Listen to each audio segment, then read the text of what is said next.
Okay, welcome everybody here in The Hague and online to this next WASH debate. For those of you who are not familiar with this, and maybe we'll also start switch off all the tabs so that they don't pop up.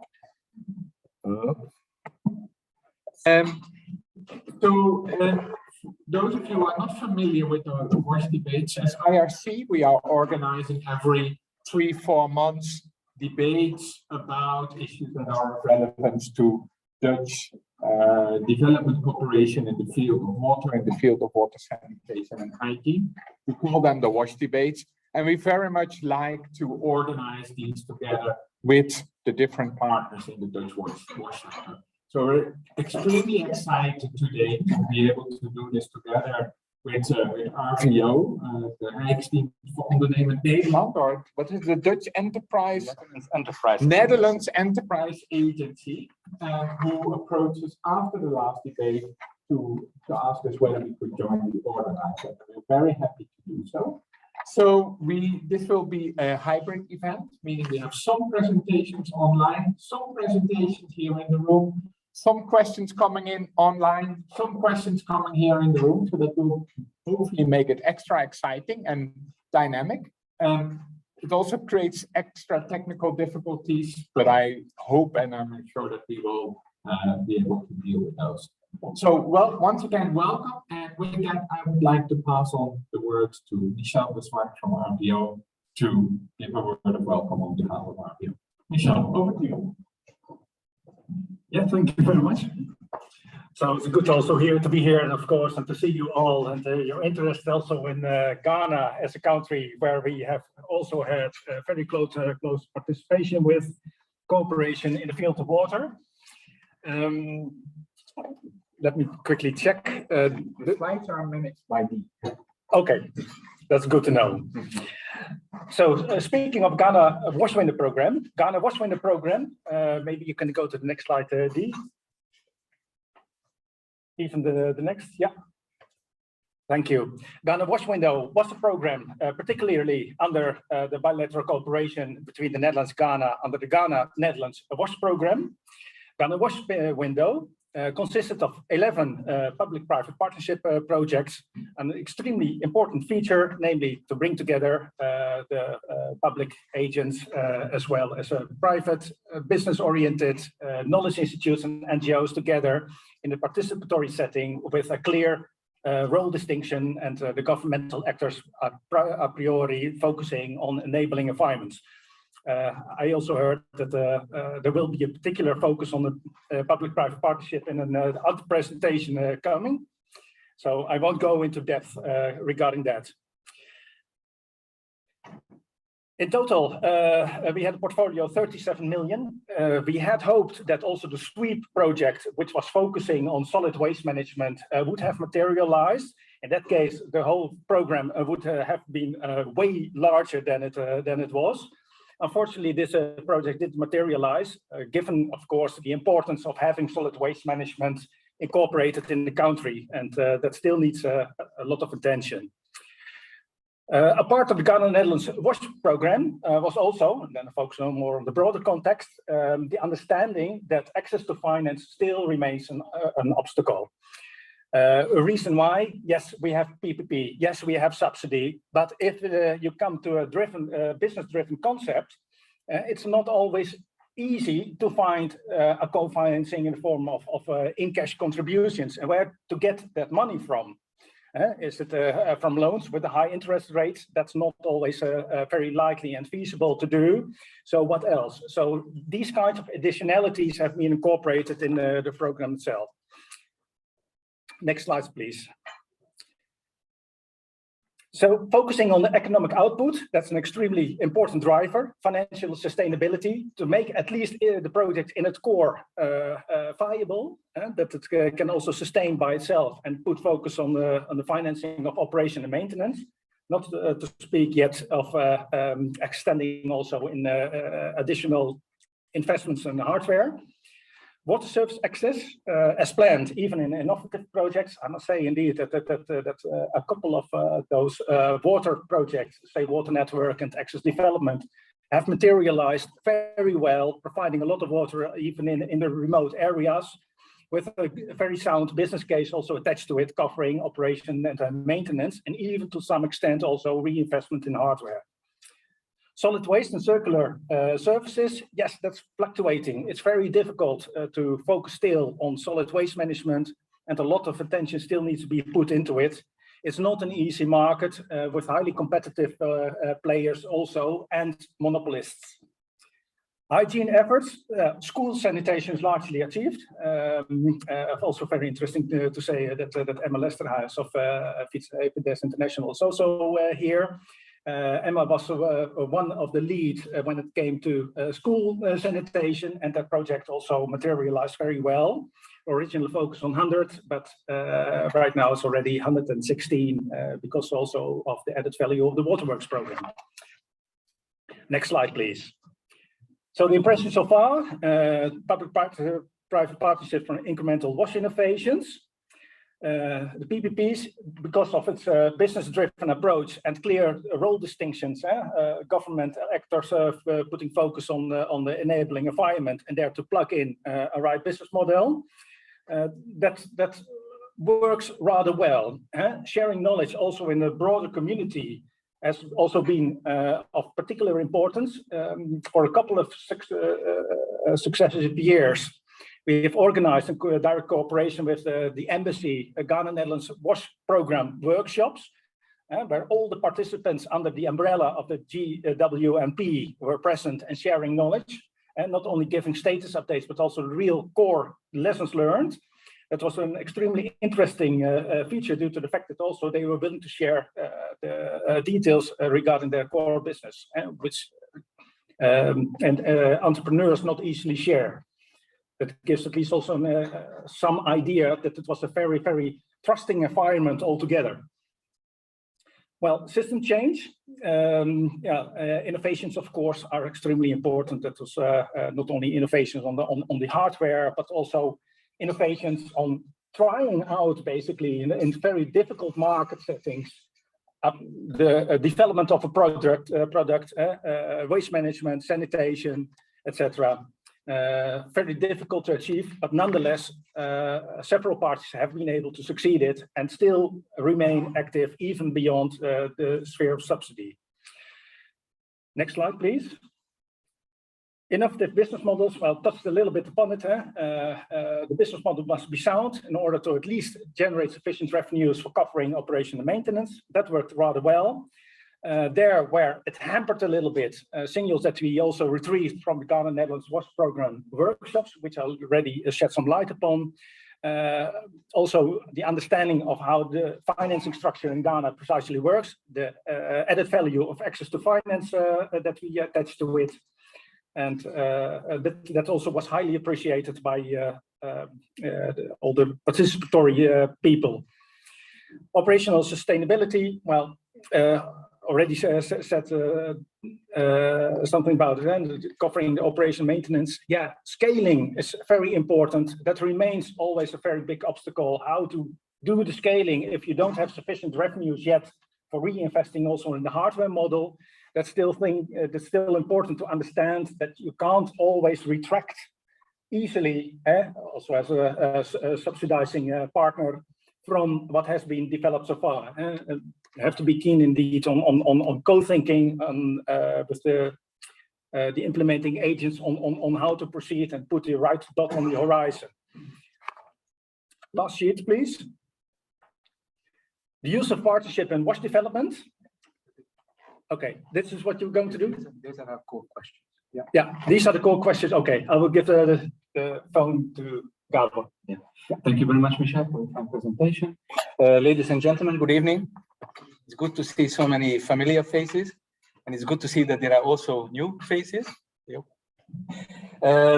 It is fine that there are so many interested in listening to us and hearing basically what the Ghana Wash Window program was about the last 10 years.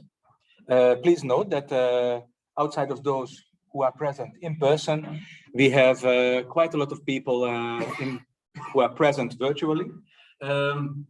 I looked at the chats and the pop-ups, and I'm happy that I could get at least a glimpse of who are those who are following us online. So for those of you online, welcome tonight, and those of you in person also, you're very welcome, and a special thanks for those who are present here because they are from Ghana and they may be interested in what the Netherlands and Ghana, especially private companies, in cooperation with public authorities and NGOs and even knowledge institutes have achieved. So what you see here today is basically the core of our debate for tonight. 4 key questions, just read them through, but you are free, of course, to contribute later on according to your liking and according to your experience and expertise. Just to go through quickly what our program is for tonight. We are going to have, first of all, 4 presentations.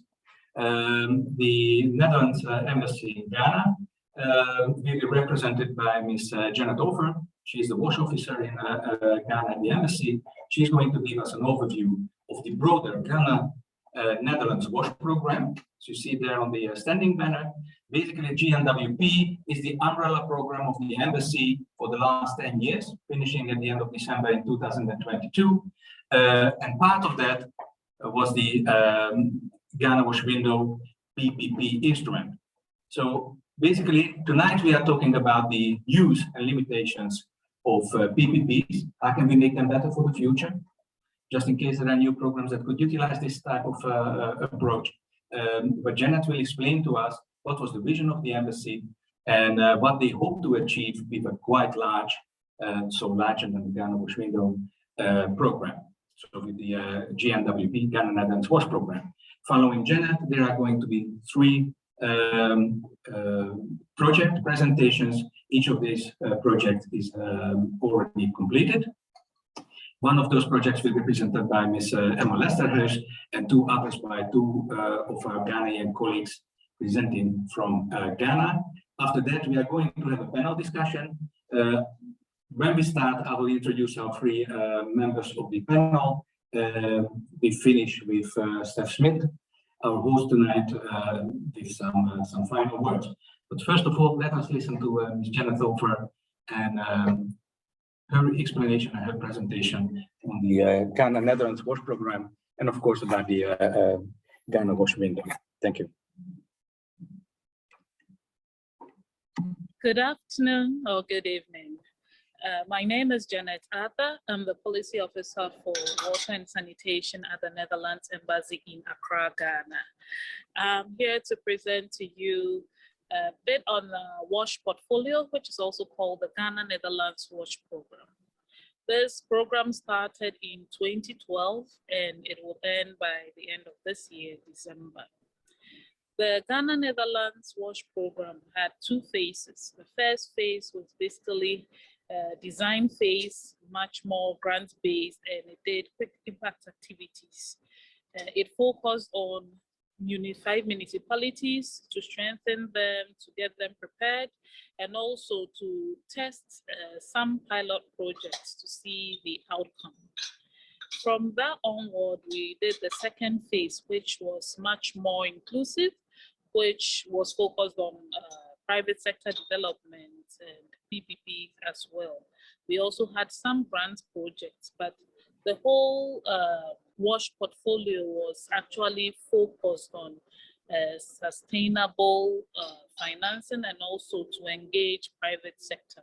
In the next slide, you would see the conglomerate of projects within the GNWP. So in the first phase, you see we had some results outlined, which is infrastructure projects, capacity building, WASH in schools, behavior change, then national level policy support budgets to help monitor the projects.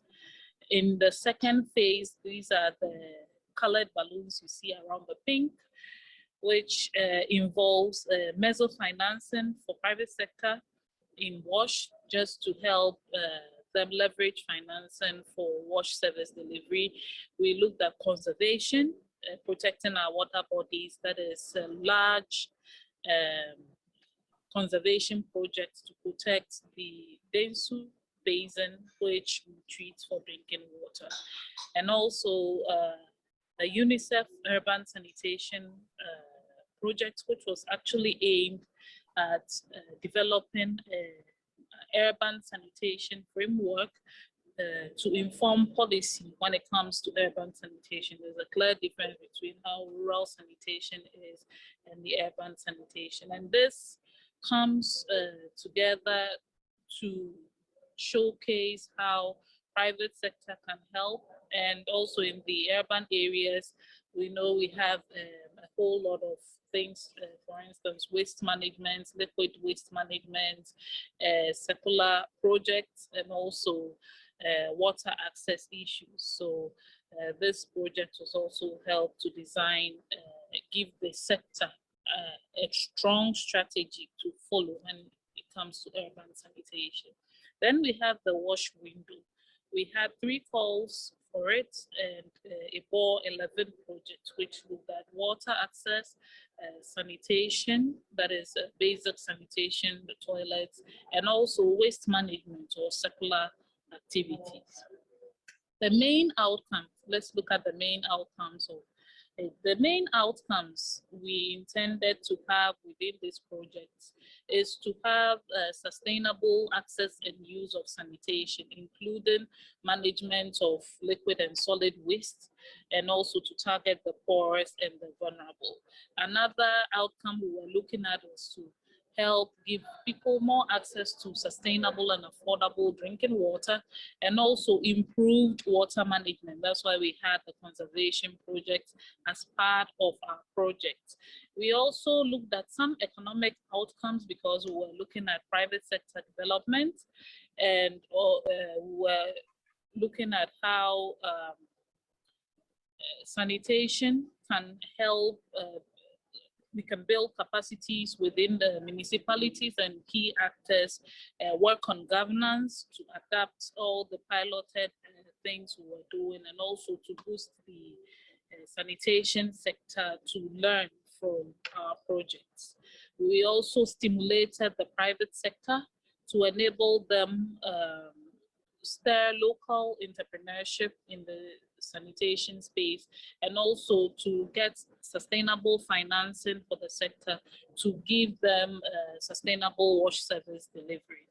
We also cushioned the municipalities for them to help all these projects scale up.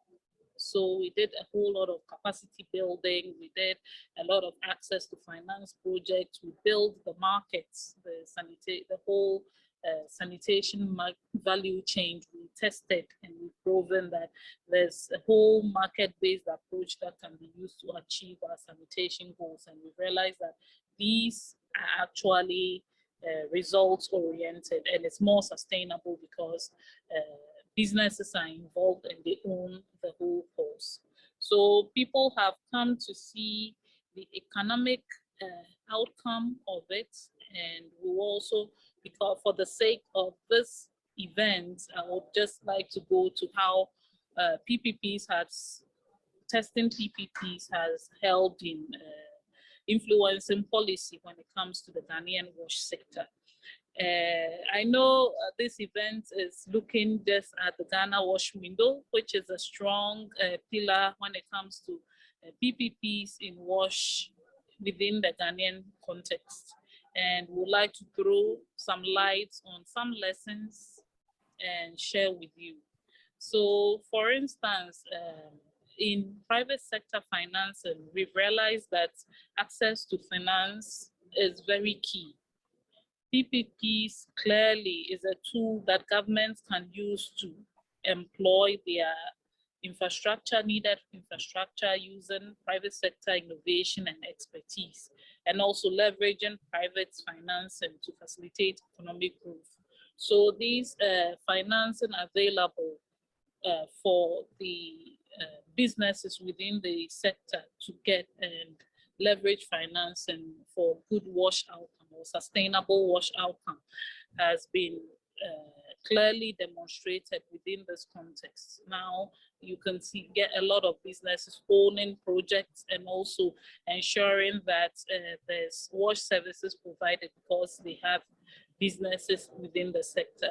The water enterprises are also very functional. Now they have these working groups that actually inform governments about the challenges, the lessons, and the key things that they need governments to support in. So testing the sector with our PPP projects has actually created this platform, which is spearheaded by Safe Water Network. I believe Joseph would put some highlights on it and share with you how they have informed policy through their PPP operations.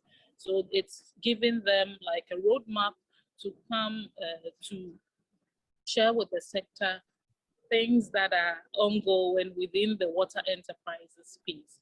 Also, we have the waste and compost manufacturing working group, which is also gathering more momentum as the government has issues with fertilizer distribution. Now they've seen that there's more market because the government absorbs their fertilizers and share to cocoa farmers or horticulture farmers for development. It used to be subsidized, but because of the Black Sea issues, the Ukraine war, we don't get subsidized fertilizers again. So now they have turned, or they have come to appreciate the use of organic fertilizers, and it has created a big business model for these waste management companies that are into compost manufacturing. So there's a whole working group platform that is being created, and this is also to inform policy on the way to go when it comes to handling these businesses. And for urban sanitation, we have tested these concepts and all that. So these are all seen in the change in our national sanitation policy. They talked about materials in transition. It's all about the circular activities that we have demonstrated, the market-based approaches that we have attached to sanitation and water service delivery, and also the access to finance bits that we have added, or we have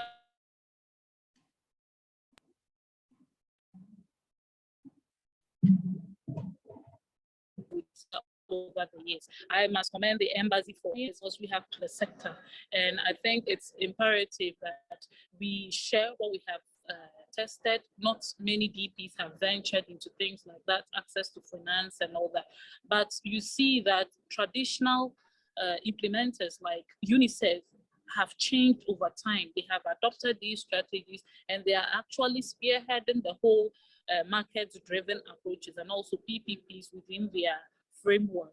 So you could see that it's changing, and they work together with governments in developing these policies, and we see clearly. So now we have the National Sanitation Strategy, liquid waste strategy, strategies that gives roadmap to market-based approaches within the sector. Thank you.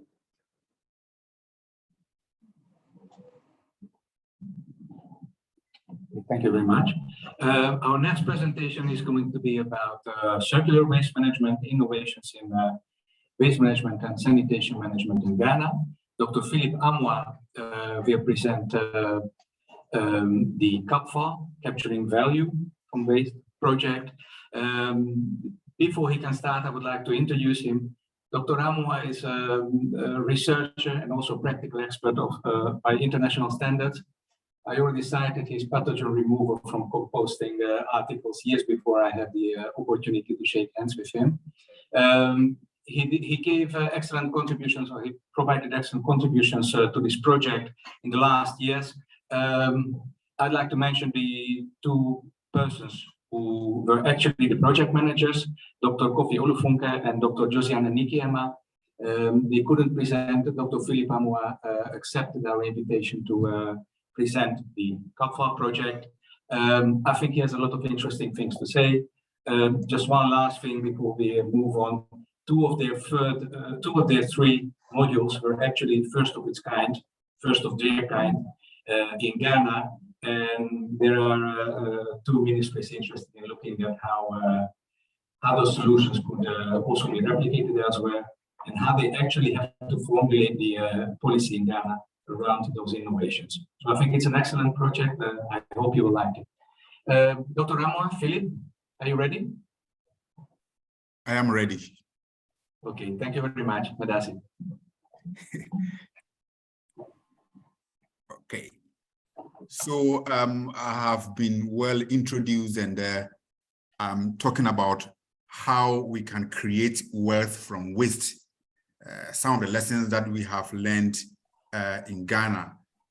This is actually one of the projects sponsored by RVO, or the Netherlands Embassy, and we have been able to complete this project as at now. The next slide, please. I'm going to show you a number of photos to indicate the situation, the sanitation challenges that we have in Ghana. And that will actually shape your mind as to what we are going to discuss. What you see here is a waste water treatment plant, which collects liquid waste from the communities and then treats that one before the effluent is released in the environment. But as you can see here, it is not functioning properly like other treatment plants in Ghana. The next slide, please. So because of the fact that we don't have many treatment plants around, you see in this photo that a lot of organic plastic waste, even liquid waste, is mixed together and dumped like this, which causes a lot of problems in the environment, diseases, etc., pollution, and so on and so forth. The next slide. So here you can see liquid waste, and just on the left corner of the screen, liquid waste. On the right top, you have solid waste being dumped. You also see scavengers around, picking around, and all these actually pollute the environment and cause diseases. And that's our common situation. The next slide. At a point, you have liquid waste, human excreta dumped into the sea. And even though there has been some improvement in this situation now in Ghana, here you see fishermen fishing directly from where this human excreta is dumped, and that creates a lot of problems. The next slide. This is another photo which shows waste, solid waste dumped indiscriminately. You have animals all around, and this actually causes a lot of problems. The next slide. I captured this photo a couple of years ago, and if you can see the screen clearly, you see free range, that is indiscriminate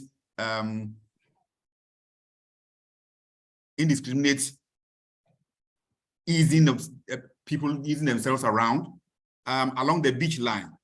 And at this particular place, a toilet was created for them. But what the residents in the area said was that if they stop defecating along the beach, the gods will be angry. So sometimes you have perception issues and some religious issues and all that, creating a lot of problems. Now, the next slide. So you can see clearly that waste management and sanitation issues are very, very key challenge in Ghana. And therefore, we need to change the business as usual. What is this business as usual? That is where we create the waste, we dump them, and that is the end. We require, or we need, much effort to build the capacity of actors involved in this waste management. And you cannot say that private sector involvement is not important. It is very, very key, where we try to involve private sector in sanitation businesses into partnerships so that they can actually help manage the waste situation in the country. There are a lot of private sector companies in Ghana who are into waste, but it is very difficult to see where they have partnered with the government who are supposed to handle the waste. Luckily for us, the government, the Department of Sanitation actually considers waste as materials in transition, which means that if you can turn it into something that is valuable, that is very important. So we went into this project looking at three different streams of waste. We had organic liquid waste plus organic solid waste, that is one. And then we had solid waste, which is sawdust waste. And then we have wastewater from various households. The next slide, please. So as you can see from here, on the top, you have fecal sludge from various toilets and from households collected and then transported to a site. Then from various markets in the town or city, we collect solid waste, bring them to a particular site, nicely created or nicely developed. And then we turn this one into compost.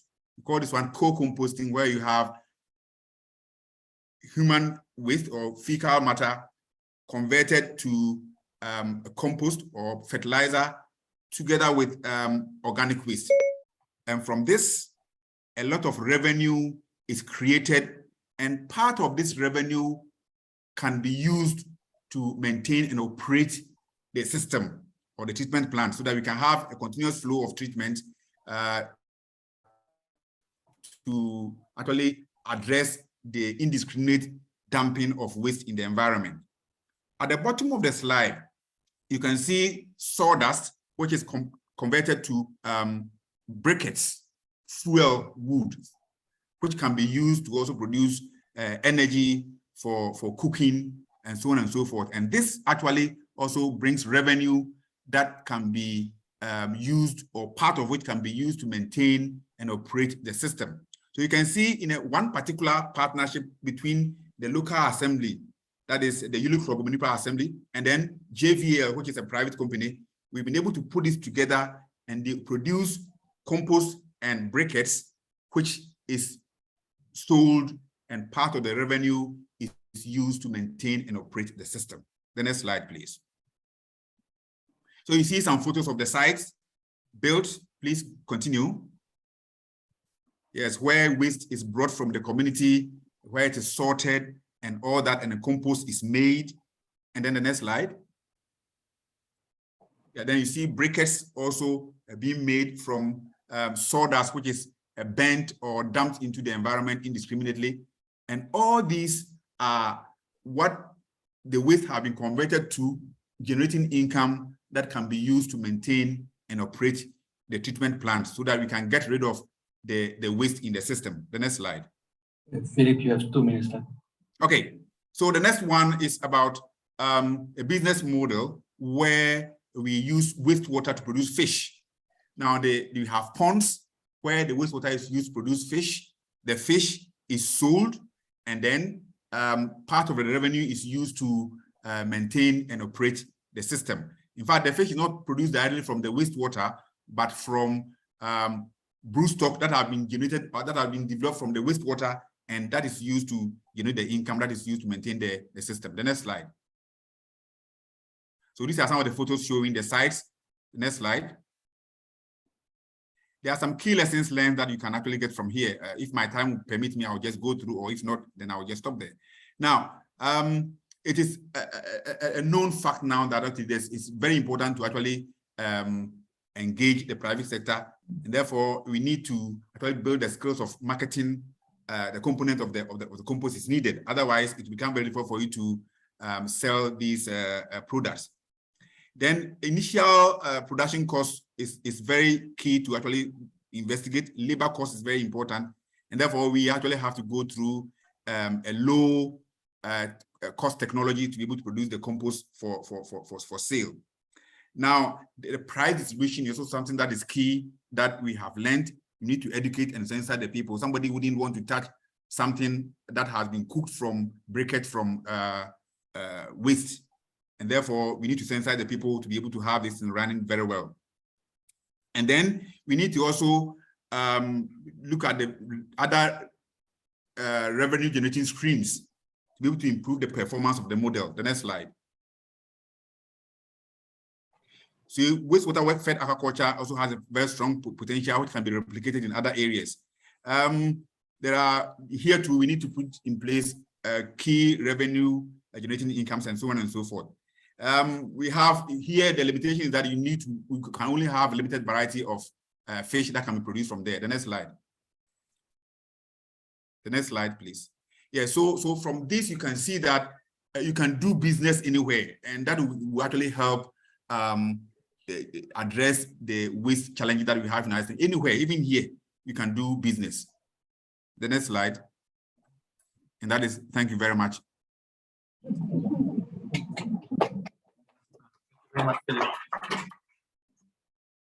Thank you very much. Our next presenter is Mr. Joseph Ampadu Boakie. Joseph is a senior member at the Safe Water Network. He's also head of the Partnerships and Business Development Department at the SWN. He has a distinguished career. He works with almost all the great international INGOs and organizations. So he's particularly suited to explain to us how they showed excellence in their work. Safe Water Network had great results in their Ghana Wash Window project. And he will also tell us something about how he and his colleagues experienced working in a PPP approach. Joseph is also a very active participant in our annual GNWP meeting. So thank you very much, Joseph. And the floor is yours. Thank you very much. Good day, everyone. I'm very excited to be here. I'll be sharing with you our experience on the Ghana Wash Window project.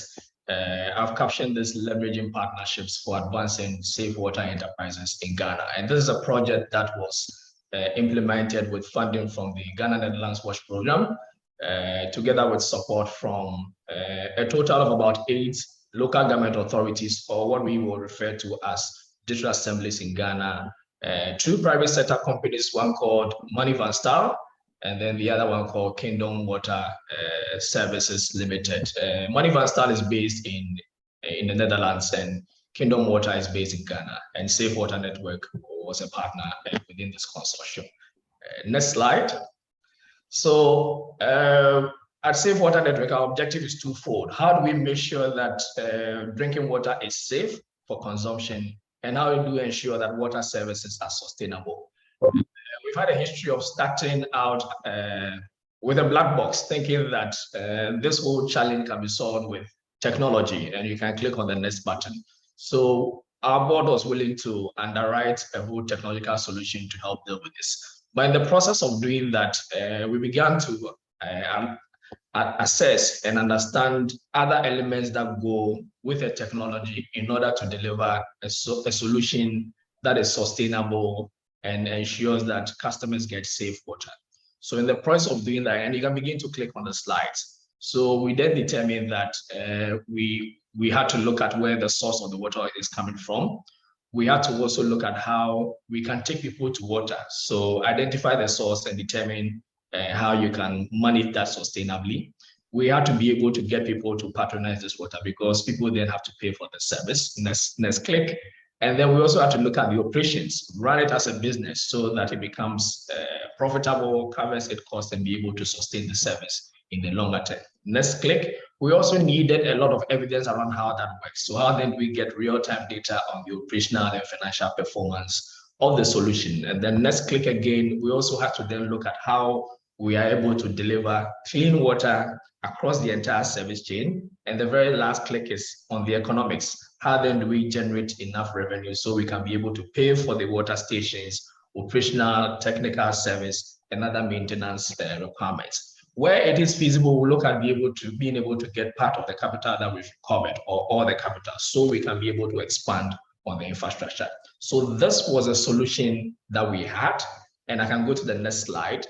And we had conceptualized this as a safe water enterprise that will be able to solve or address the 2 challenges that we have in mind. That is making sure that water services are safe, and then that the service is sustainable. So next slide.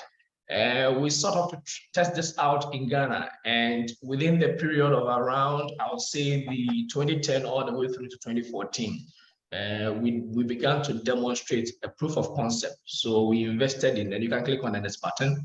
We invested in our very first set of next click, a very first set of 5 water stations, mainly in Periama and Accra, 1 in the Volta region.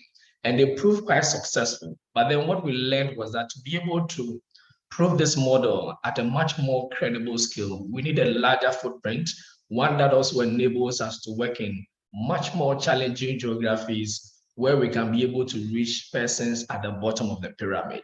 And that is where the partnership with the Ghana Netherlands WASH program, the local government authorities, the private sector, and Safe Water Network also being on it, and became sort of an enabler in helping us to be able to work towards achieving this. So you can click on the next slide. So we were in 5 communities and 2 regions. Next click. We wanted to be able to expand our footprint into 200 communities and in 12 regions. And for us, the enabler was the project called the PPP4 Water Project, which as a consortium with the private sector and with local government authorities, we're able to leverage funding from the Ghana WASH window to execute this. So next click. Now we can go to the next slide. So that's where the PPP4 Water Project comes in. So next slide, specifically what did we set out to do under the PPP4 Water Project? So as I said, we had a model and wanted to be able to prove this at a credible scale. So how then do we demonstrate how viable this can be? So we have 3 big objectives in mind. One is we wanted to be able to expand our footprint into much more challenging areas. We wanted to be able to develop local level servicing capability because you need that technical expertise at the community level to be able to manage these services. And then we also want to be able to, not just for ourselves, but leverage the lessons from this project so we can share that with the sector and use that to even influence the way other implementers, the way the sector looks at water services. So clearly our deliverables, we sought out to be able to implement water stations in a total of 30 communities. In addition, we had about 7 smaller communities we are joined to these major communities that we're able to extend water services to. We were able to provide water access to over 110,000 people, exceeding the targets again that we had committed to under the program. Most critical is being able to address the issue with sustainability. And we realized that across the footprint of 30 water systems, they had varied financial capability in terms of revenues that they're able to generate and the expenses that goes into running them. So we were able to deploy a field level entity that supervises the operations, mobilizes revenues, make sure they are put in the right bank accounts, and then they are in a position to deliver technical, administrative, management, program support to keep these water services running as a portfolio. And we recognize that people do not, we are used to a lot of people fetching water for free. And especially when you're going to rural communities, very challenging geographies, the culture of paying for water is low. So we have to invest in creating a lot of demand for water, running consumer activation programs, run a lot of health and hygiene education, deploying field team to interact door to door with households and encourage them, give them a very good basis or reason for using water that is safe, that for drinking and for other household use. So we invested in the consumer activation program. And then, as I said, from all the lessons that we learned, we hosted what we call Beyond the Pipe forums, where we bring together representatives or leaders from government, from the private sector, from NGOs, from civil society, from local government authorities, from the development partners, where we share experiences from our food implementation.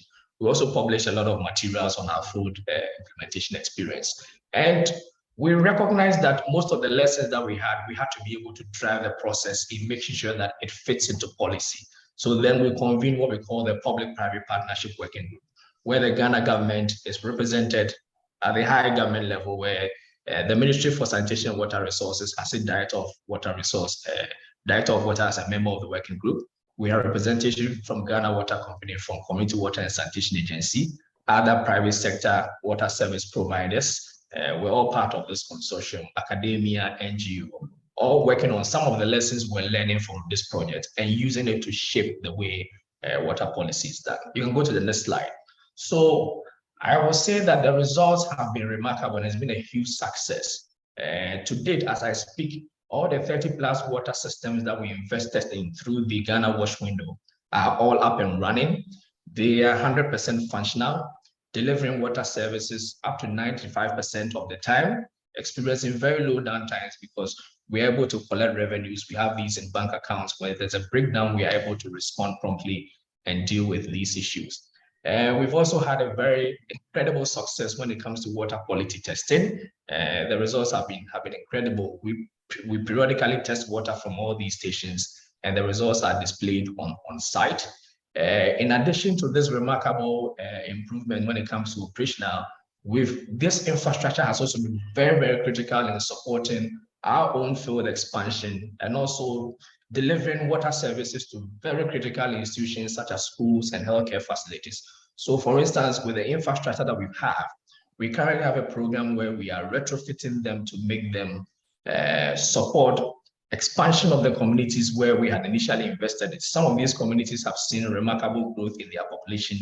We are not going in to build new infrastructure. We are looking at how then we improve on the production, how do we improve on the distribution so that we are able to better serve them. We are also putting pipe connections into schools and healthcare facilities. Joseph, you have about 2 minutes, up to 2 minutes. Okay. Thank you. Sorry for the interruption. Good. The infrastructure was also very critical during COVID. The Ghana government introduced a free water mandate where we had to leverage this infrastructure to be able to deliver clean, safe, quality water to people at this very crucial time. So we can move on to the next slide. So what have we learned? It's given us a lot of evidence on how we were to better understand what the requirements are to be successful with such a model.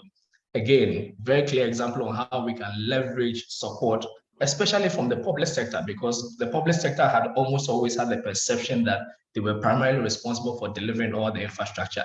This project has provided the evidence, and on the basis of that, we've been engaging with other local government authorities who have not just provided the usual permits, but are even contributing capital into the investment in new stations. We've also been able to, through this project, enhance our reporting and accountability mechanisms. One thing we realize is once the public sector puts in capital together with the private sector, they feel they own and therefore demand reports, which for us is very good for the business going forward. And again, it has unlocked a lot of opportunities for us to work with the public and private sector. Last slide. It hasn't solved our problems. Not all. We're still focused on making sure that the service remains sustainable. So a lot more work is underway to develop skills, introduce a lot more mobile money monitoring so that we can reduce our operating costs, a lot more field expansion and optimization so that these stations remain financially viable in the longer term. We also recognize the challenge with climate change. So we are investing in building our own capability to ensure that our infrastructure is more climate resilient, and then of course, strengthening our work around water safety and then water quality. Thank you so much for giving me this opportunity to share our experience with you. Thank you. Thank you very much. Stay with us for the debate. Our last case is Witness Evidence International led project. The project manager accepted our invitation. So allow me to welcome Ms. Emma Westerhuis. Emma is regional manager today at VEN, Witness Evidence International, and she can tell us everything we need to know about this Football for Wash project. Emma, please. Thank you very much. First of all, I must say, working in a public-private partnership also means you need to work with people. That also means I'm here on behalf of my team presenting the project, because I think without having a team with dedicated persons working within the organizations that were able to take their responsibilities, we could not have implemented this project within the time frame as set up.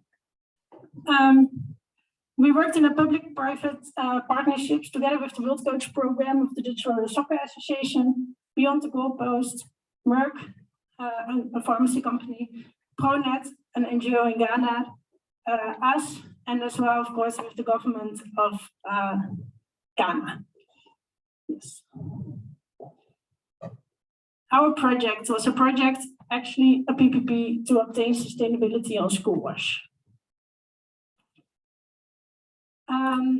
In Ghana, related to school wash, there are many challenges still. Public schools, of course, currently we have free primary educations. More and more children are going to school, and I must say, I also see, though I'm still only working for 10 years in the sector, the benefits of having this free primary education, and also the benefits of investing in education.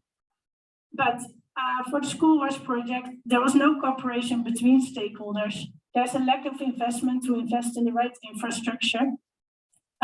There's no priority within the school boards yet focusing on school wash. And there's no knowledge or no adequate knowledge within the communities at that moment. So that's why we've set up our project. Actually, next slide, please. To work on 100 schools within Ghana. Firstly, we tried to work in 5 municipalities, but already from the beginning, we said, okay, let's focus and start with only working with 2, because actually the municipalities were quite important partners in our projects. They are the owner of the infrastructure at the schools. They are the ones responsible for the implementation of the school health education program at the schools to ensure that's incorporated within their school curricula, but also to monitor afterwards, to invest when it's needed again. So that's why we worked in Cape Coast and Elmina, 2 of the municipalities, with the local government as the owner. We worked with Ghana Water to ensure water connections at all the schools and adequate water as well. So if needed, we also invested in water storage tanks, for example. We worked with ProNet, an NGO in Ghana that has experience of school wash working in communities, know the people, and also know the different stakeholders that are in place. And we also worked with Merck, who actually invested in increasing our knowledge on water quality testing, and also improve and invest actually in school wash, because they also think it's important to improve in the education of people and the well-being. Yes. So what did we do? We did capacity building of the local stakeholders. So we worked with the municipalities. Actually, we talked with them about the policies that are in place already and how we could implement, but also ensure that they are aligned in what we want to do.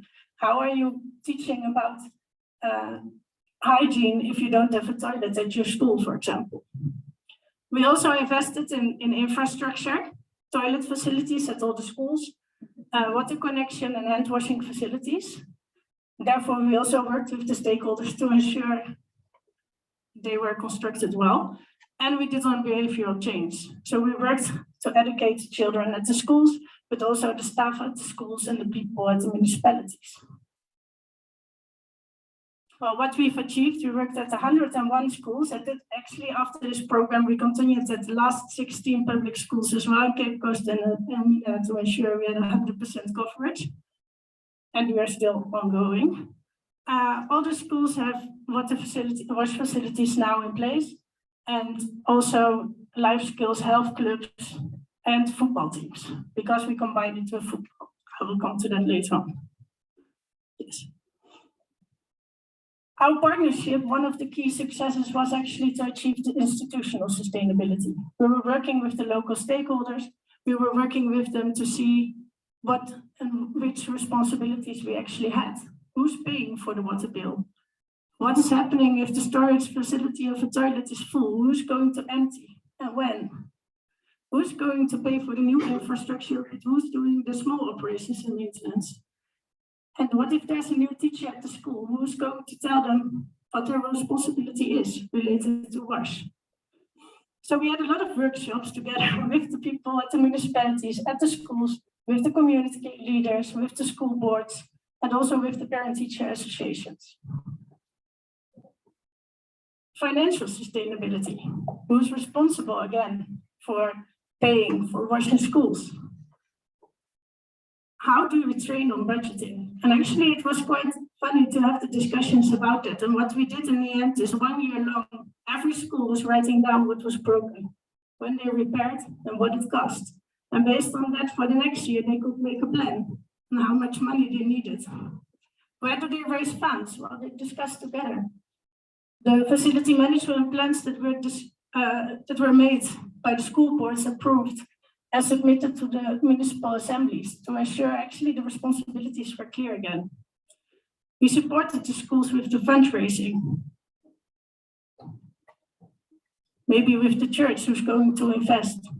Maybe with other contributions of parents, for example. And as well, we could try to reduce the cost by well-chosen technologies. Yes, next slide, please. So then we come to the technical sustainability. In the beginning, actually, the people in Ghana said we all want a full flush toilet. because that's the best toilet we can get. We decided not to because we were working at the water utility and the water bills are actually one of the main challenges. So we tried, and then they said, no, we really want it. So we worked with a pour flush toilet and a dry sanitation facility. Afterwards, the schools were visiting each other after 3 months. And I must say, all the schools tried and changed their system to the dry sanitation facility because they didn't have the water bills as high as the other facilities. But the toilets still looked modern and the children were really willing to use. The toilets are low cost because we don't use water for flushing. The local materials are used and we worked with artisans from the communities to do the construction. They knew the children, they were most of the time even their fathers or brothers or whatever. And we did the construction in line with the minimum standards. Yes. The environmental sustainability, actually our tank has not open pit latrine, but we have a closed tank to ensure there's no pollution. It can also be emptied and therefore the use is quite long because you can empty and the pit won't collapse. We did the environmental impact assessment together with the municipal assemblies. We ensure there's water availability, but we also do education, actually. As you can see, for example, here during, I think it's World Water Day, children are promoting and putting up awareness. As well as we had discussions on the fecal sludge management, but I think there's still an opportunity for someone to step in to actually take it up and maintain. And at last, of course, our social sustainability. We were working with the NGO, we were working to increase capacity and we were using football. Actually, everyone in Ghana loves football. Doesn't matter if you're a woman or a man, they like football, especially at schools, because otherwise you have to sit in the classroom and now you could play. And we used football actually to educate as well. So they were actually addressing certain issues as inclusiveness, but also COVID, these kind of things at the schools to ensure that children could talk about things that they normally never like to talk about. And of course, we did outreach to the community, so we worked together with them to adapt the system.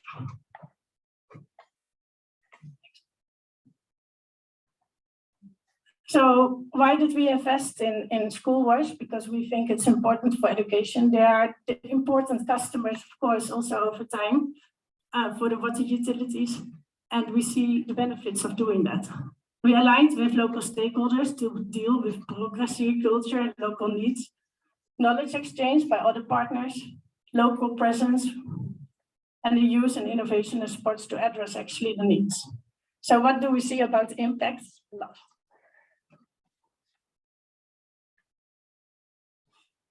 We just went back to some of the schools last time, and what we see actually is all toilets are still in use, even those that were constructed in 2014, which actually made us happy because, of course, you never know what's going on.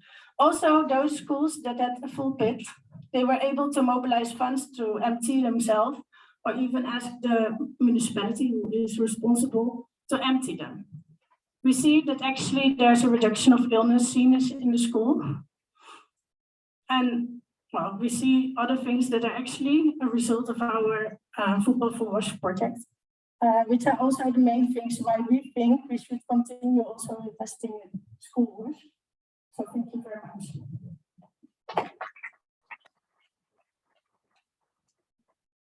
May I invite you to sit here, please? Do we still have Joseph, Philip, and Janet online, participating later on in the debate, in the discussion? Thank you very much.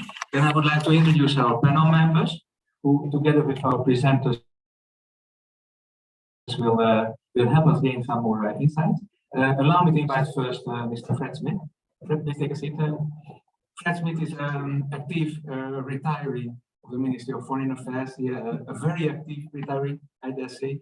Fred was for years the wash officer at the embassy in Ghana, and he basically spent his whole working life in environmental and water relations, primarily on the state side, the public side, and we are very happy that he accepted our invitation to share some of his experience that he gained through the years specifically in the Ghana Netherlands Wash Program and the Ghana Wash Window Program. Thank you for being here, Fred.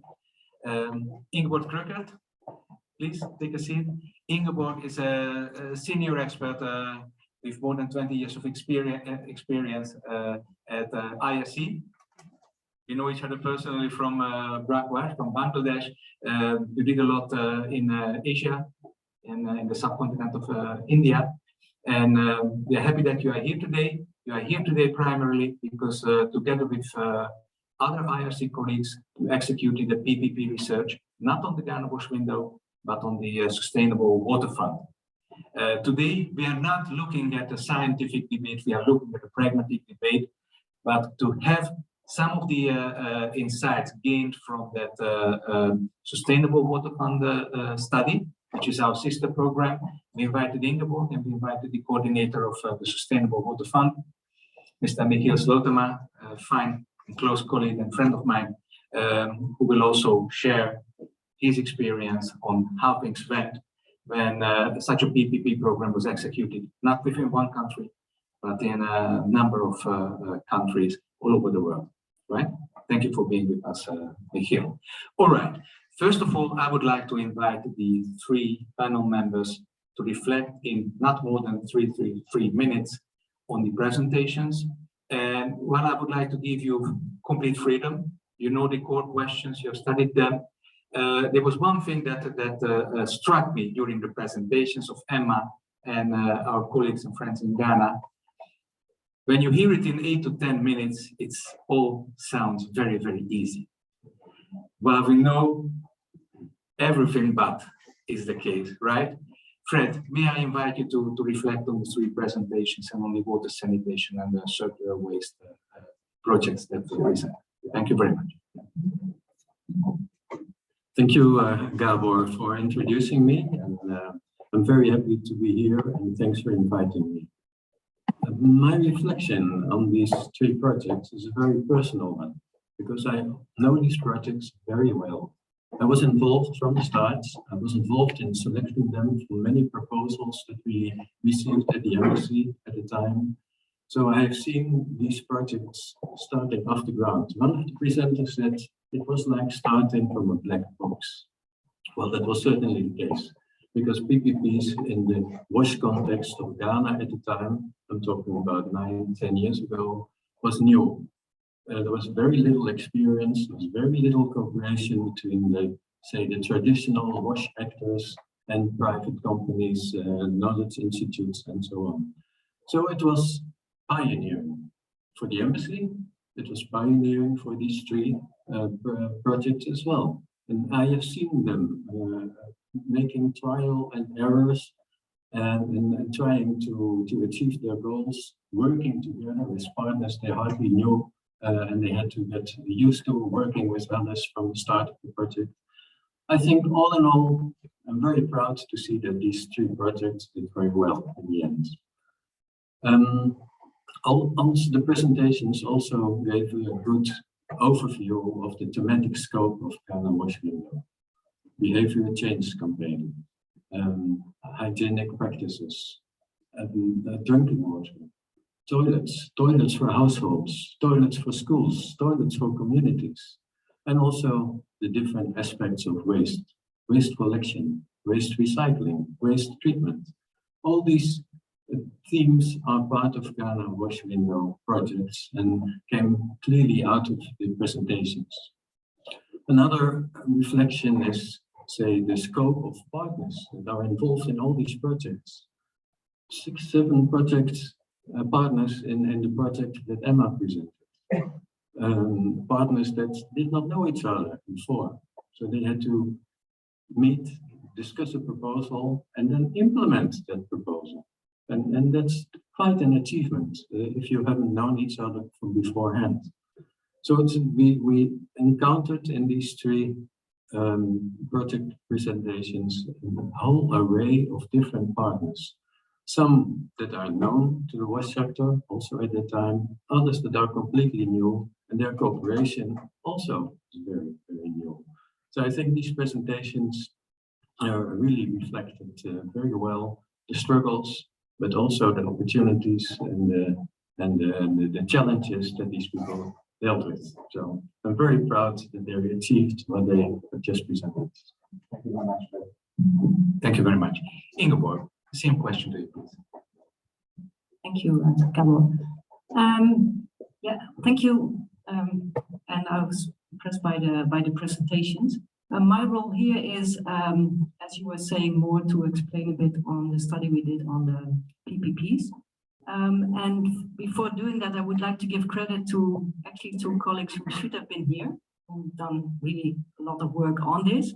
And that's Ken Kaplan, really also developed this whole framework on partners, and also Shara Bodhi. So credits to my colleagues. So I'm trying to represent them as good as I can. What I found interesting is what Madam Janet Alter was saying. Apologies if I'm not using the right titles. She was showing like the Ghana wash window as one important yet a small like part of the whole portfolio of a country. And that is the case, I think, with most of the programs, if not all programs, yeah, like RVO, but also others are executing.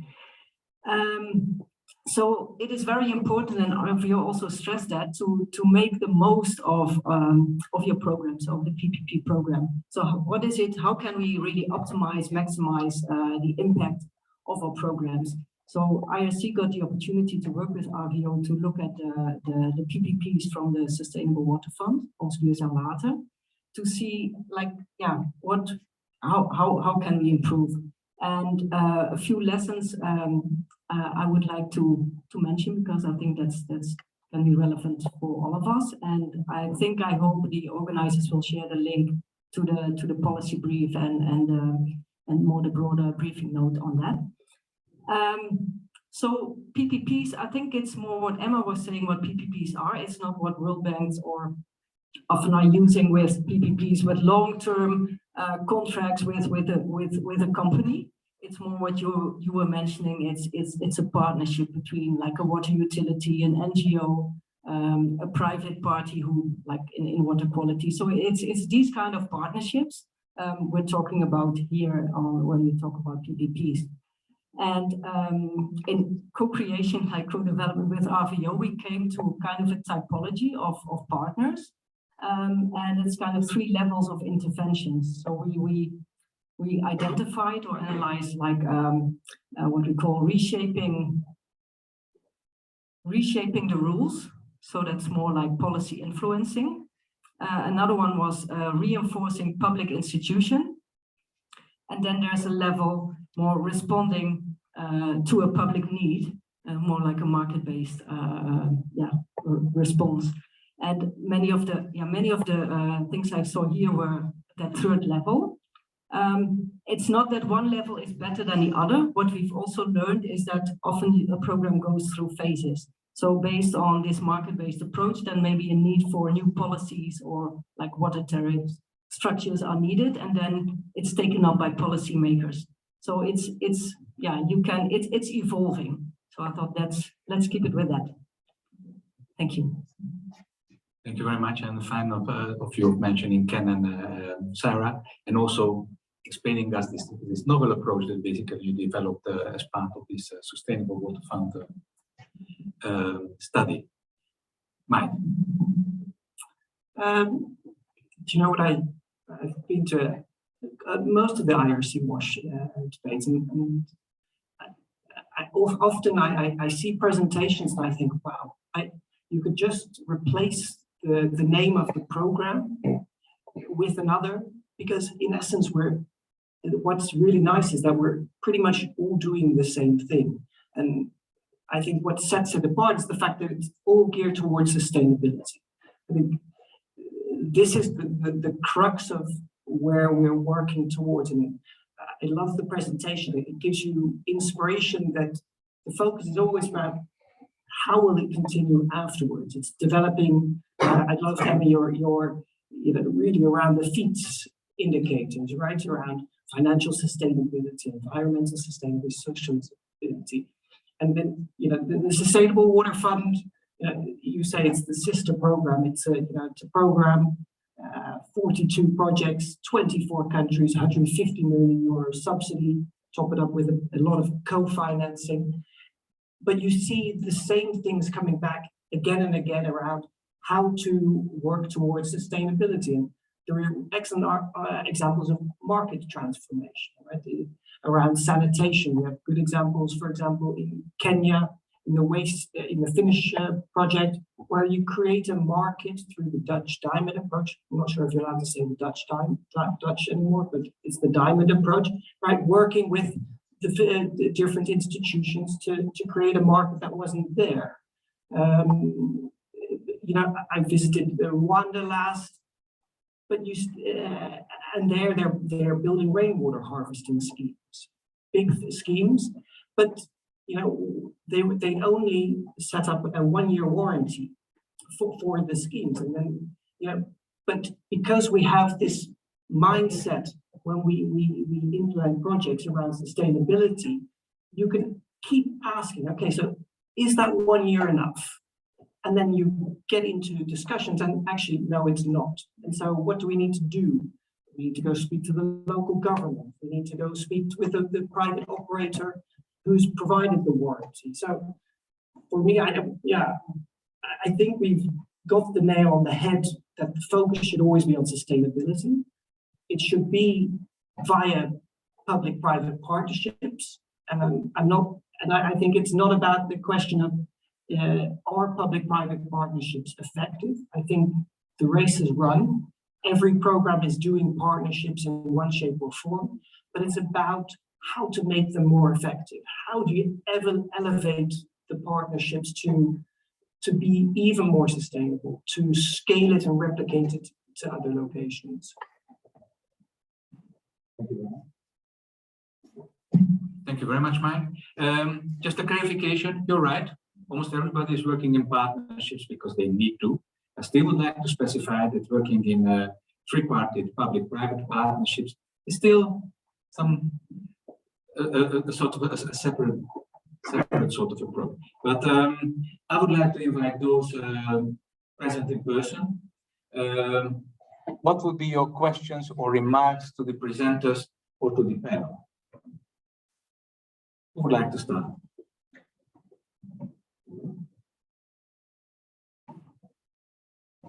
Okay, if there is no direct question, please be brave. If there is no direct question, there is one thing that I would like to stress.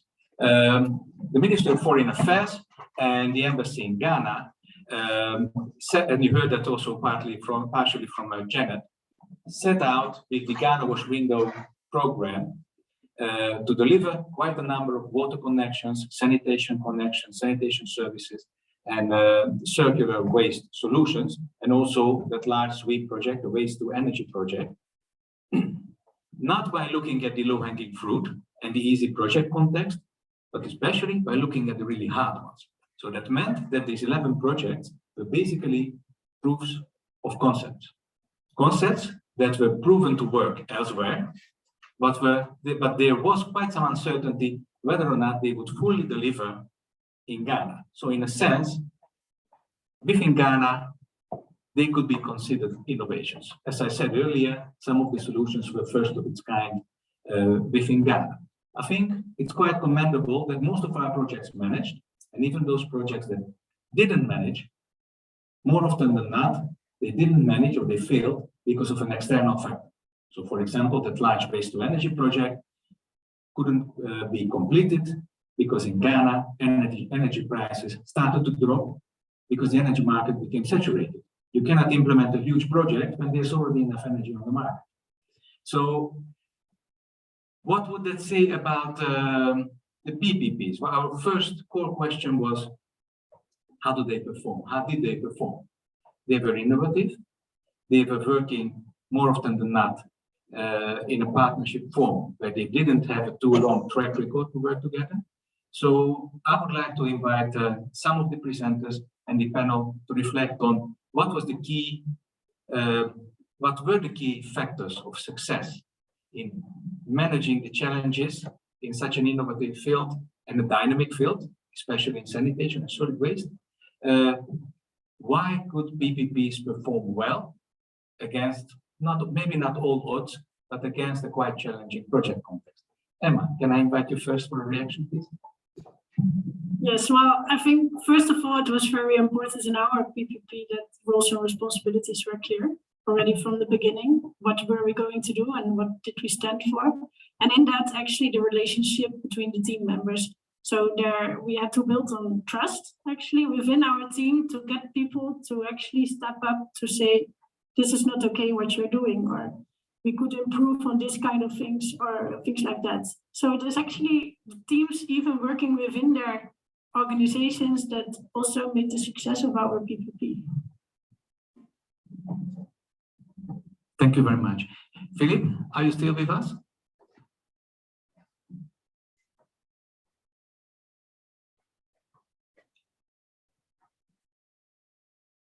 Okay, we'll get, yeah, your question. Sir, please introduce yourself and then a brief and clear question. Okay, I'm Bill Wisse.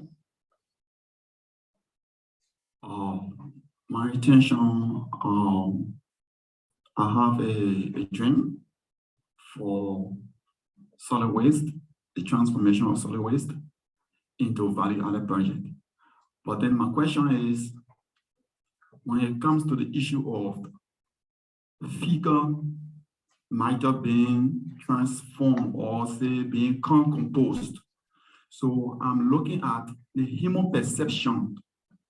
Say like in Africa, if I should use a fecal matter or say or fecal or the effluence from whatever and transform it, maybe say into solid fuel or something. I want to know how was the project really able to convince the inhabitants, considering the perception we have when it comes to oral fecal matters. Thank you for your question. A very good question. Do we have Philip in touch? Yes, Philip. Philip, this is clearly a question to you. Did you hear the question? Yes, can you repeat the question?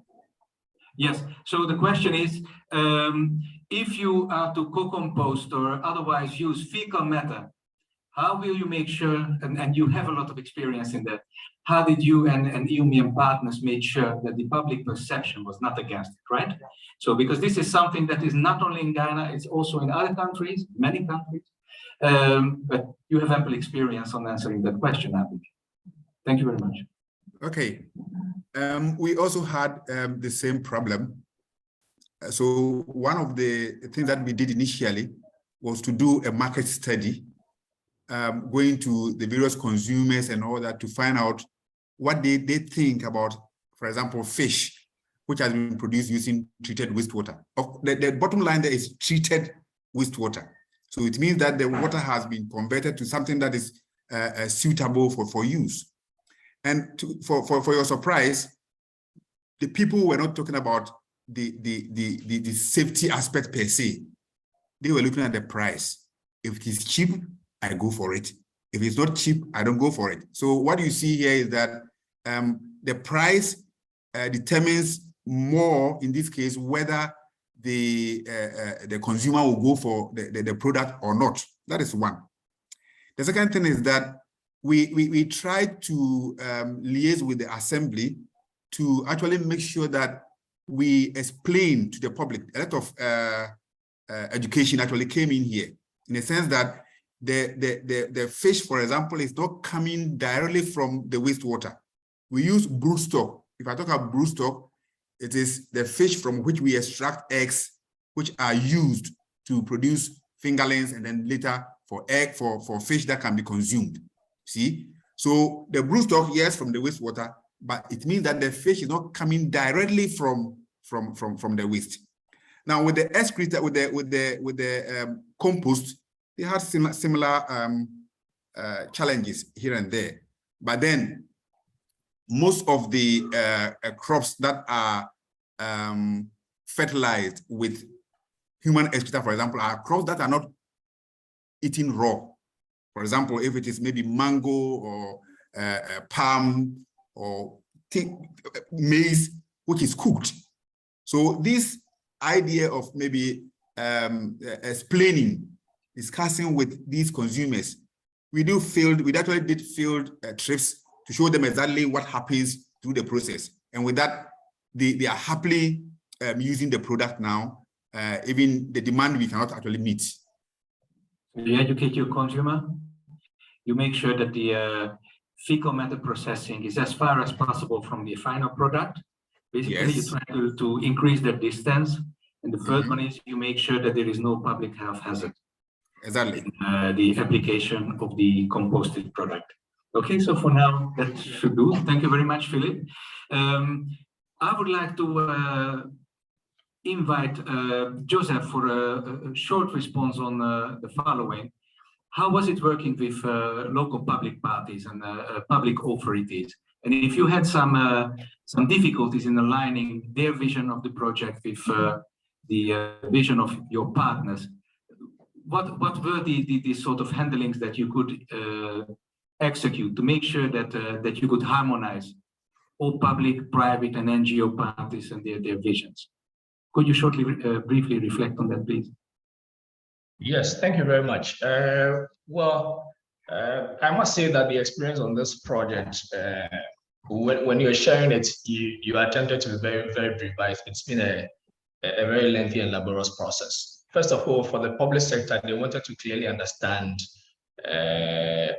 what is their skin in this game, what are they committing to, and you are bringing in private sector. So there's this perception of the private sector coming in, not just to invest capital, but also to exploit. So what then how then can they be assured within agreements and all that the interest of customers, residents are adequately captured in these agreements before we all commit to. And then in addition to that, we didn't want them to just be the recipients of whatever projects we were going to do. We wanted them to be active participants. So we did not expect them to be able to show up only when we are cutting sod or when we are commissioning, but we wanted them to go beyond that to join us in the launch, in the site supervision, periodic visits, and all that. And all these were things that it took quite a lot of effort to get them to commit to.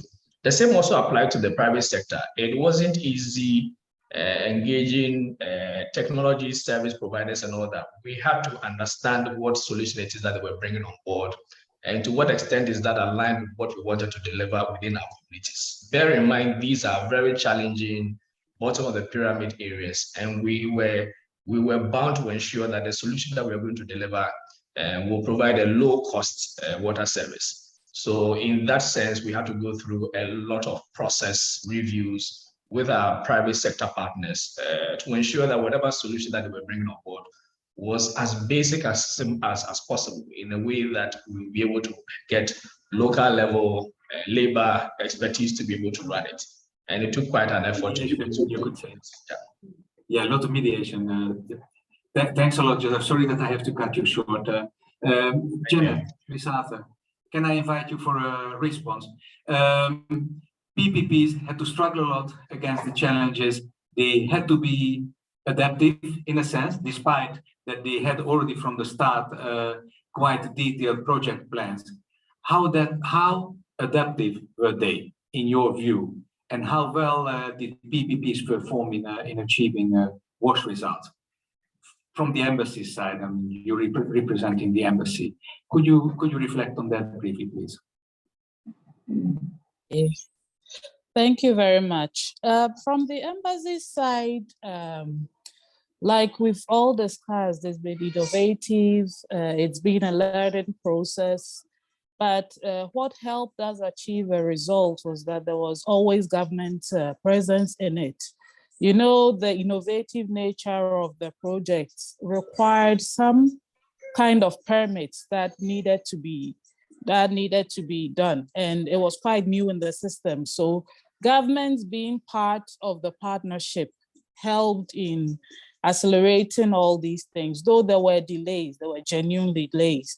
but government being part of it, and also the private partners' commitments to the projects also helped. The innovation they brought in, and also because they had some kind of commitment in it, the money or their time, they were pushed to work very hard to achieve their project results. So we are seeing very good results now because of, first of all, the private party in the innovations they bring, and also the knowledge. I must acknowledge the knowledge partners also, like UMI. They brought in a lot of research that they had done years back, and they still do it, just to make all assertions clear when it comes to the use of fecal matter, reusing of fecal matter, etc. And the private parties too, like Safe Water Network, they've accelerated things. They've actually brought in some kind of system change when it comes to water enterprise, for instance. So they have a platform that they speak for water enterprises in this space. If not for this PPP or this challenging tax they took upon themselves, probably there would have not been any water enterprise platform for the government to listen to their concerns or integrate them into policy. The same goes with circular projects and waste management. There's now a platform for compost, and they are pushing for government to use the organic compost for government subsidy program, distributing compost to farmers in the hinterland. So this process has been very helpful. I would say, first of all, it has brought about system change, and it has also reflected in the policy reviews the government is doing. So we've been reviewing water policy, then the waste policy, and some aspects of the project has also brought to their attention the needs of the urban areas when you talk about urban sanitation. So thanks a lot, Janet. A final thought, please, and I have to cut you short. Sorry. Yeah. Okay, that's right. No, okay. Thanks a lot, Janet. I appreciate it. I would like to cite a question from one of our online participants. Before I do that, I would like to get back to one of our cool questions. We often get the remark that PPPs are complex, and working in the PPP approach is more complex than just giving an assignment to a private company to help with their capacity to fulfill some public needs and requirements. We have Ms. Irene Guy from the Welthungerhilfe online, and she asked, what strategies have the Ghana team employed to incentivize the private sector to take up this engagement as a mutual partnership without putting a lot of focus on the bottom line / profits that private sector are largely known for, especially since the private sector's risk appetite is usually low for the wash sector. I would like to broaden the scope a little bit. I will invite Emma to tell us how they felt welcome and enabled to participate, and the other private parties, I believe, in your partnership. And I would also like to invite Mike, because he has dealt with this question in a number of projects at the Sustainable Water Fund. So, Emma. Well, thank you very much. First of all, I think why we did the investment ourselves is because of our corporate social responsibility. And I think that was also with the other private partner within our projects, it was also because of the corporate social responsibility. But in the end, especially working on school wash is also related, I assume, to invest in people's future, and also to adapt and invest in people's knowledge that will actually benefit you also later on. So how was it working on it? For us, also dealing with the private partner was quite difficult, because we were already talking about how to get the funding within our project and how actually maintain it And actually, this administrative part was maybe the most difficult part, but also influenced our projects. Because on the other hand, we had people that were on board. They were cooperative. They were thinking with us. They were training. But actually, to get aligned with how you're working within your organization and when you need your investment and how was the most challenging part. Thank you very much, Emma. Mike, low profits and inviting and incentivizing private parties. How does that work outside of Ghana? I can only use some project examples. I think some private partners don't need to be incentivized. I think we have a project in Mali with Hido, where they've set up a service level agreement with the local government for 15 years to operate hand pumps. I mean, they see a clear business case in taking over from community managed and working towards private sector managed. In essence, the whole theory behind it is that if you provide subsidy in a water public good, where it's quite risky, you de-risk the investment for the private partner. And yeah, sometimes it works and sometimes it doesn't. Even in Mali, for example, there's a donor giving away free hand pumps, which basically shatters your whole business model for operating it. And the local politicians will also tell the people, don't worry, don't pay. If you vote for me, I'll give you the free water later, right? So it's sometimes really difficult to get the private sector engaged because there's all these issues in the enabling environment that don't make it conducive to operate there. But I personally believe that if you work in these public-private partnerships, you bring on board the local government or the national government, who at least creates the enabling environment for it. In Ethiopia, we support a project, Nazana, who's producing water filters that are then sold to households through a sort of microfinance scheme. There, they really struggled even to just get permission to build the factory. But it definitely helped having the government there to support in that. So, yeah, you have to give different incentives, but it's really tough. Good question, Mr. Henne. I'm very sorry. I understand that we are outstaying our welcome here. We have to close it down, or we last to maybe just a question, and then we'll take the answer over the mail. Okay, before I give the microphone to Arco, just in 3-4 sentences. I'm sorry, I have to be harsh, but just a brief reaction. Well, what I still want to say is here, of course, also this wonderful presentation of the projects. But what I also like is it's a running train, and troubleshooting comes along the way. And what Vitens, for example, did, Emma already explained the high water bills that they encountered, that schools face difficulties to pay. So how to do that? And this is the kind of troubleshooting that will come up. So what I did actually is also allowing food vendors to be active on the school compounds, selling food during lunchtime, earning a small money, and basically paying a small fee of what they earned also to the schools to make sure that also the water bills could actually be paid.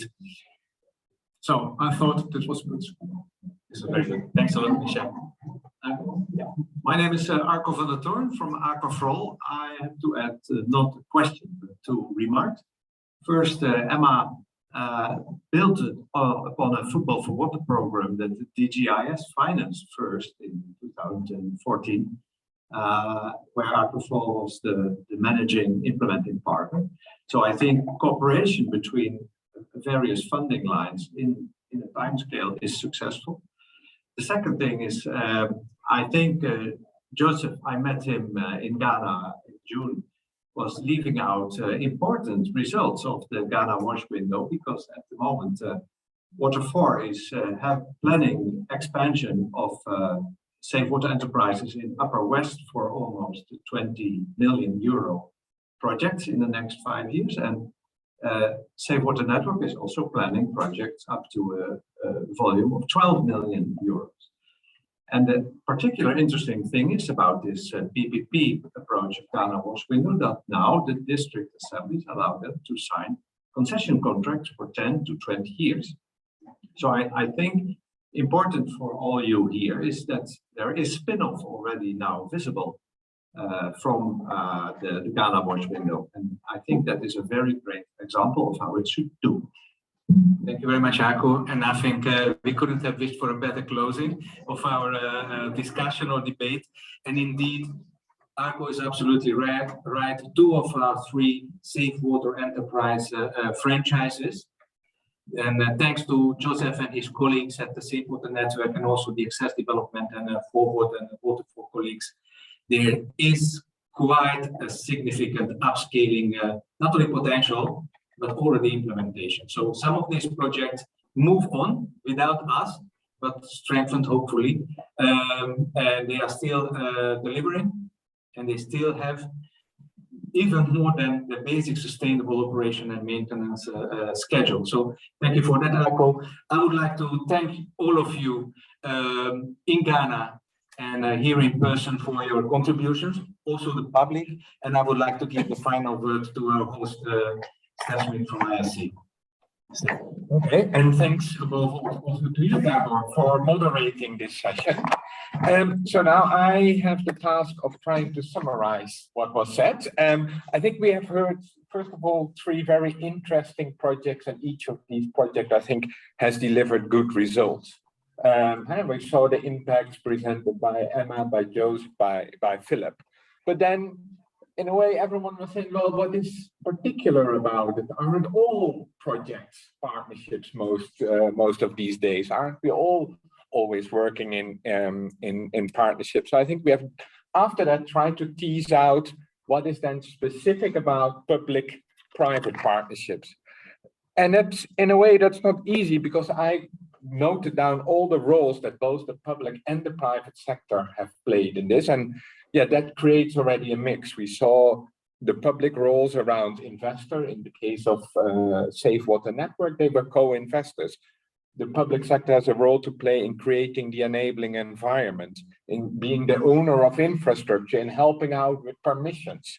Also on the private side, we have seen different roles. Sometimes the private sector is there through corporate social responsibility, like Emma was saying. Sometimes as an operator, as in Joe's case. Sometimes in the whole chain of selling all the byproduct from waste. And so it is not so easy. There's different public roles, different private roles. But I think what was key is then what brings it together. And I think there's two ways in which these public and private actors come together. One is in setting up the businesses, the enterprises around it. And I very much took to heart what Michiel was saying. They come also together around the sustainability. And so it's both about having sustainable businesses and sustainability at large. And I think with that comes this scale that Ingeborg talked about, and how different partnerships can go from responding to immediate needs, where you can sort out your roles more quickly, then enhancing the role of the public sector, and eventually coming to the broader system change that Janet spoke about, what also I think some of the cases talked about, then changing the sector altogether. Of course, each of the projects reaches there in a different way, but I thought that was interesting to see how far can you go in the public-private partnerships. I think there's much more to say, but these were some of the takeaways that I took. I would very much encourage you all to also contact Michiel and Ingeborg for the broader lessons around PPPs, not only what we learned here from Ghana, but more broadly from Fonds Duurzaamheid or the Sustainable Water Fund, where obviously there's much more to learn about how far can you go with public-private partnerships, what can they achieve in that sense. And with that, I hope to have summarized what we picked up today. And then next slide, please. And with that, whilst we're closing this one, we're also announcing the next one on the 9th of November. I think we will continue further exploring how different partnerships can work. And we will then look more at how can we leverage household finance. So not so much of the private businesses, they come into that play as well, but it's above all, how can we leverage household finance in the water and sanitation sector. So it is a way, it is a continuation of this debate, but coming at it from a slightly different angle. So please write down the date. I think announcements will go out after we have closed down this one. And then very soon we will also share the speakers. That is the upcoming one in November. Also next year, we hope to do more of these WASH debates. If you would like to partner with us, just like RVO did today, please reach out and then we'll see what is possible. And then the final one, and then I can't close this event without already alerting you to the All Systems Connect. This is a major symposium that as IRC we are organizing next year together with a number of partners. It's a follow-up to our All Systems Go symposium we had a couple of years ago, and where we particularly look into how can the WASH sector connect to other sectors in order to get to systems change, to the private sector, to the health sector. How can WASH contribute to economic development, but how can economic development change the systems in which we operate? So there will be plenty of space to continue discussing this. And again, we have, I think, until the 15th of October for submission of ideas. So if you want to submit abstracts, papers, session ideas, and a whole lot of things more, please go to the website of the All Systems Connect, and we look forward to getting interesting and inspiring examples for this symposium also on this topic. And with that, I would like to invite you for drinks, and then we can talk further over those drinks. Thank you all, to all the presenters, to RVO for co-organizing this with us, to all the participants. Thank you very much. Thank you very much.